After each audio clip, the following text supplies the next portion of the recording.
Assalamualaikum warahmatullahi wabarakatuh. Apa kabar anak-anak bapak sekalian? Semoga saja dalam keadaan yang sehat-sehat saja ya. Oke, pada hari ini kita lanjutkan pelajaran kita. Kalau minggu kemarin kita belajar tentang hutan tanah. Nah, pada minggu ini kita akan belajar tentang tasik, selat, dan laut, yang merupakan ekologi fisik alam Riau ya, yang termasuk ekologi fisik alam di Riau. Ya. Tujuan pembelajaran kita pada hari ini adalah untuk mengetahui ekologi fisik alam Riau, yaitu tasik, selat, dan laut. Oke. Oke, langsung kita mulai ya. Mungkin ada yang tahu sebelumnya tasik itu apa, selat itu apa, laut itu apa. Nah, tasik itu ada yang bilang mungkin seperti danau. Selat itu ada yang bilang seperti laut. Nah, laut itu sendiri samudra yang luas, air yang banyak. Pengertian seperti itu benar, tidak sepenuhnya salah. Tapi untuk supaya jelasnya, yuk kita lihat pengertiannya ya di sini ya. Tasik adalah cekungan besar di permukaan bumi yang digenangi air tawar atau asin. Cekungan itu dikelilingi oleh daratan dan terbentuk secara alami. Jadi sebuah cekungan ya, cekungan seperti lubang ya. Seperti lubang tapi ukurannya besar yang ada di permukaan bumi yang digenangi oleh air ya, baik itu air tawar ataupun air asin. Nah, cekungannya itu dikelilingi oleh daratan. Jadi cekungannya itu ibarat di tengah-tengah ya, ibarat di tengah-tengah dikelilingi oleh daratan. Jadi tengah-tengah daratan. Dan terbentuknya secara alami. Jadi bukan sengaja digali oleh manusia. Sumber airnya berasal dari air hujan, dari mata air, dari air tanah, dan air sungai. Jadi sumber air sehingga si tasik tadi, sehingga cekungan tadi menjadi penuh itu berasal bisa jadi dari air hujan, bisa jadi dari air tanah, bisa jadi dari mata air, dan bisa juga dari air sungai. Nah, tasik berfungsi untuk menstabilkan aliran air, penyedia air bersih dan budidaya serta penangkapan ikan. Nah, itu dia. Jadi gunanya tasik itu dia berguna untuk menstabilkan aliran air. Kemudian sebagai penyedia air bersih, sebagai tempat penampungan air bersih serta budidaya dan penangkapan ikan. Banyak juga ikan yang banyak juga ikan yang ada di sana di dalam tasik itu. Sehingga ikannya bisa dimanfaatkan, bisa diambil. Nah, tasik ini dia cenderung luas dan dangkal. Saking dangkalnya kadang-kadang sampai dasarnya kelihatan kalau kita lihat dari atas ya. Kalau kita lihat ke bawah ke tasik itu kadang dasarnya itu bisa kelihatan. Nah, jika terdapat tasik yang tidak begitu luas, jika ada tasik yang tidak begitu luas, itu tidak disebut tasik namanya, tapi disebut telaga. Jadi bedanya tasik sama telaga dalam ukuran ya. Kalau tasik itu luas, kalau telaga cenderung tidak begitu luas. Nah, jika bagian tasik tidak terlihat atau dalam, kalau kita lihat, kalau kita kita tengok ke dasarnya, ke dalamnya, nggak kelihatan dalamnya, gelap saja. Nah, itu namanya bukan tasik lagi. Jadi namanya danau. Jadi perbedaan antara tasik dengan danau, kalau tasik itu dangkal sampai bahkan dangkalnya itu permukaan bagian dasarnya bisa kita lihat ya, atau bisa kita lihat nampak ya. Sementara danau itu dalam sehingga bagian dasarnya tidak bisa kita lihat karena gelap, karena dia dalam. Jadi itu dia perbedaan antara tasik dengan danau ya.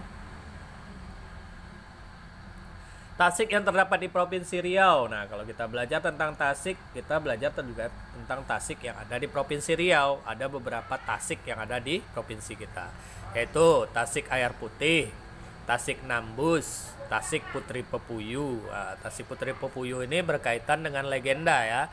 Salah satu legendanya adalah Putri Pepuyu, hikayat ikan terubuk. Nah, di situ ada ceritanya. Bisa kamu lihat di sini. Ini ada apanya? Ada channel YouTube-nya. Bapak pernah buat videonya. Bisa kamu tonton sendiri kalau kamu pengen menontonnya. Oke? Itu dia tentang tasik. Sekarang kita lanjut tentang selat. Selat adalah laut sempit di antara dua pulau. Jadi selat itu ada di tengah-tengah atau di antara dua pulau. Selat itu memisahkan dua pulau. Ya, seperti ini contohnya. Nah, ini tangan Bapak ini ibaratnya pulau. Ini pulau, ini pulau. Berarti yang putih ini adalah selat. Nah, seperti itulah selat ya. Selat itu yang terkenal dekat provinsi kita, Provinsi Riau ini adalah Selat Melaka. Ya, Selat Melaka dan Selat Bengkalis. Nanti Bapak tunjukkanlah fotonya ya. Nanti kita lihatkan fotonya. Selat Melaka dan Selat Bengkalis itu adalah selat yang terkenal. Kalau Selat Melaka itu memisahkan antara Pulau Sumatera dengan semenanjung, tanah semenanjung Malaysia, negara tetangga kita. Nah, di antara Pulau Sumatera dan tanah semenanjung atau Malaysia itu adalah selat.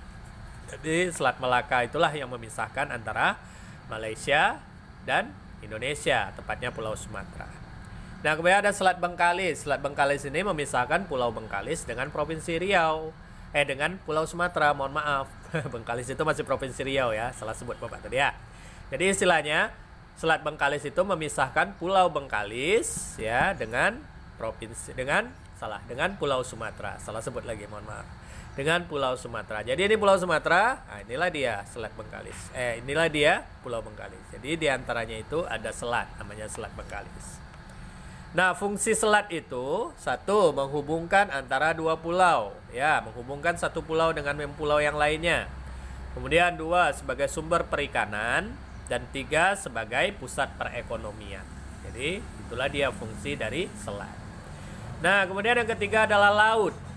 Laut adalah kumpulan air asin dalam jumlah banyak dan luas dan dikelilingi seluruhnya atau sebahagiannya oleh daratan. Jadi laut bisa didefinisikan sebagai kumpulan air dalam jumlah yang sangat besar dan airnya asin. Ya, airnya asin. Mungkin kamu pernah ke laut kan? Yang pernah ke laut mungkin pernah mencicipi sedikit rasa air laut ketika main di pantai, ya kan? Nah, apa rasanya? Rasanya asin, seperti garam. Ya, kumpulan air asin dalam jumlah yang banyak dan luas yang ada kadang-kadang dikelilingi oleh daratan. Ada laut yang dikelilingi oleh daratan dan ada pula laut yang tidak dikelilingi oleh daratan. Ya, jadi sebahagian saja cuman laut itu bertemu dengan daratan. Ya, sebagiannya lagi tidak. Ada pula laut yang memang dikelilingi oleh daratan, ada. Nah, oke. Itu dia. Sementara laut yang lebih besar atau laut yang lebih luas, kalau kita bicara laut itu ada laut yang sangat luas sekali. Itu namanya bukan laut lagi, tapi namanya samudera. Ya, samudera itu adalah laut yang lebih luas. Nah, orang Melayu Riau juga menyebut sungai-sungai besar dengan sebutan laut. Jadi kalau kita ini orang Melayu Riau ini sering juga menyebut sungai-sungai yang besar itu sungai-sungai yang lebar dengan nama atau dengan istilah laut. Contohnya seperti Laut Embun. Ada dulu orang dahulu menyebut Laut Embun. Laut Embun itu adalah nama lain dari Sungai Kampar. Ya.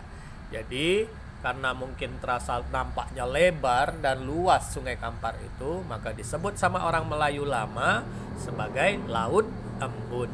Ya. Itulah dia penamaannya, asal usulnya. Mungkin karena lebar, selalu tertutup kabut, jadi kesannya seperti laut yang luas. Padahal itu bukan laut, itu adalah sebuah sungai. Ya. Oke. Nah, manfaat laut apa saja? Di sini membantu pernafasan manusia, pernafasan semua makhluk hidup. Ya. Kenapa? Kenapa membantu pernafasan? Kok bisa membantu pernafasan? Padahal laut sama kita jauh, kan? Ini contohnya kayak kita di Pekanbaru. Pekanbaru ini jauh sekali dari laut. Ya kan? Nah, yang dekat laut paling daerah Sumatera Barat atau di Kota Padang misalnya, itu dekat dengan laut. Nah, kalau kita jauh dari laut. Tapi di sini dibilang katanya laut itu membantu pernafasan manusia, bahkan membantu pernafasan semua makhluk hidup. Kenapa begitu? Karena laut itu merupakan habitat fitoplankton, merupakan tempat tinggal dari fitoplankton. Apa itu fitoplankton? Fitoplankton itu adalah binatang-binatang kecil, makhluk-makhluk kecil yang menghasilkan oksigen. Jadi dia menghasilkan oksigen sampai 50% kebutuhan oksigen bumi dipenuhi oleh fitoplankton ini. Jadi fitoplankton ini menghasilkan oksigen sampai 50% dari jumlah oksigen yang ada di bumi. Jadi betapa pentingnya sekali fitoplankton ini. Jangan dibayangkan kalau fitoplankton punah. Kalau fitoplankton punah, makhluk lain juga akan punah, termasuk kita manusia. Karena 50% ketersediaan oksigen pasti hilang seandainya fitoplankton itu punah atau hilang. Jadi disinilah apanya kita ya, gimana? Nah, disinilah tanggung jawab kita untuk menjaga laut. Bagaimana cara menjaga laut? Sementara kita jauh dari laut. Ada satu cara paling sederhana untuk menjaga laut bagi kita orang yang jauh dari laut. Membuang sampah pada tempatnya. Karena kalau kita lihat, laut itu adalah tempat pembuangan sampah terakhir manusia. Jadi akibatnya laut itu jadi sangat kotor. Bahkan ada pulau sampah namanya ya. Pulau yang terbentuk dari sampah plastik manusia. Yang lebarnya sangat besar sekali. Ya, bahkan sudah jadi seperti pulau saking banyaknya sampah. Nah, kalau sampah banyak tentu juga akan mengganggu kehidupan fitoplankton itu. Sehingga akhirnya fitoplankton mati atau fitoplankton berkurang jumlahnya. Seandainya seperti itu terjadi, seperti yang Bapak bilang tadi, seandainya punah fitoplankton tadi, pasti kehidupan kita akan terganggu.